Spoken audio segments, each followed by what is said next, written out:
been a minute since I have updated you on what is happening in planner land in my little office here. So after I finished my degree, I decided to treat myself to a Louis Vuitton A5 agenda, and I am using it for my on-the-go work planner at the moment.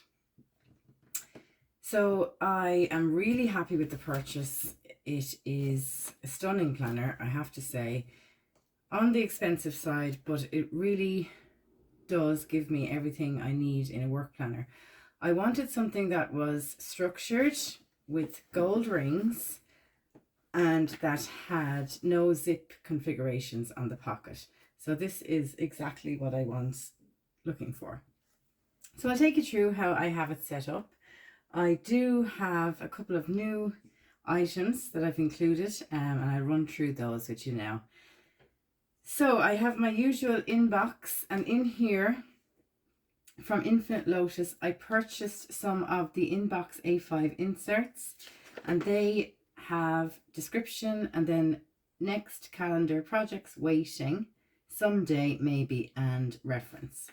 So I like these. It's basically just a master to-do list, but it's anything that comes into your head that you need to jot down and not forget, you know, for the next week or month or whatever. And then from here you can section it out into different areas that are relevant to your work. So I have health and safety, learning and development, people and policy, and miscellaneous and admin.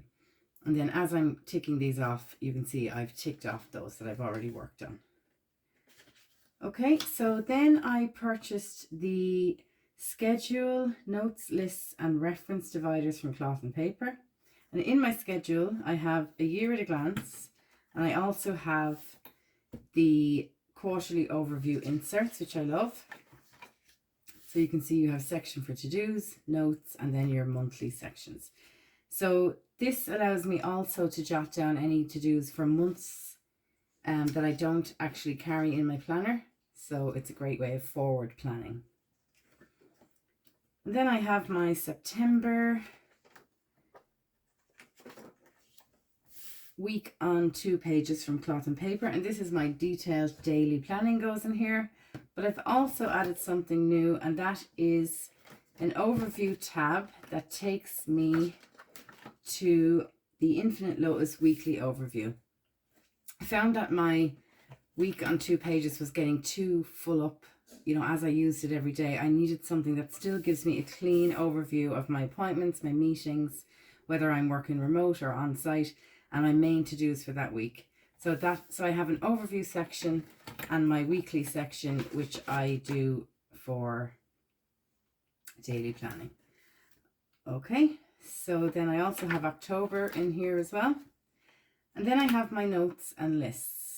Now how I've done this is my notes divider takes me directly to blank note paper so that I can quickly take notes as I need to. And then I have this archive dashboard from Cloth and Paper, which says completed records and stored. So behind here, I keep all of the notes that I need to reference and leave in my planner for a while.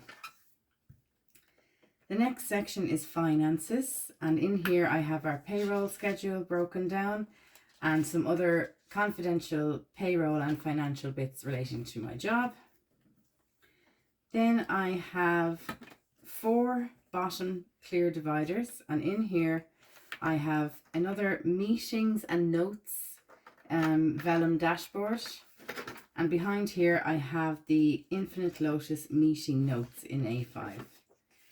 So I think these are really handy. If I'm not typing my notes, I'll capture the notes here and then transfer them to the employee's personnel file at a later date if the meeting is an employee relations issue, for example.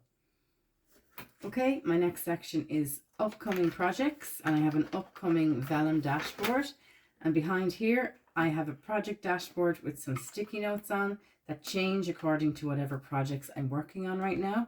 So I have risk assessments, business manual, training and development, and onboarding, for example. They're the current processes I'm working on. To be honest, these projects have kind of wrapped up now. So I am, while they're ongoing, I will be changing these sticky notes out to whatever new projects are coming my way. So I have my project planning sheets then behind that, and I use a new one each time. And then I have this in progress vellum dashboard, again from Cloth and Paper, develop, reviewing and delegated. So something that I'm still working on but is ongoing. I could use these client request sheets, for example. So when I say a client request, I'm talking about a manager. So when a manager has me working on something for their team, something they need to improve, or something they would like to change, for example, I would take the notes down here and capture that in my planner. Okay, and then I have some telephone numbers, passwords, that kind of thing that I won't obviously go into. And then at the back I have this sticky notes, meeting notepad, that kind of thing. So that's my on-the-go work planner, the one I take to the office with me. I do fill in the weekly overview every week. It's basically, I use this planner every week, and it's the one I take when I'm going on site. Okay, so I will do a couple of more videos. I got a couple of Van der Spek planners as well recently that I'll take you through in the next video. Thanks, and don't forget to subscribe if you haven't already.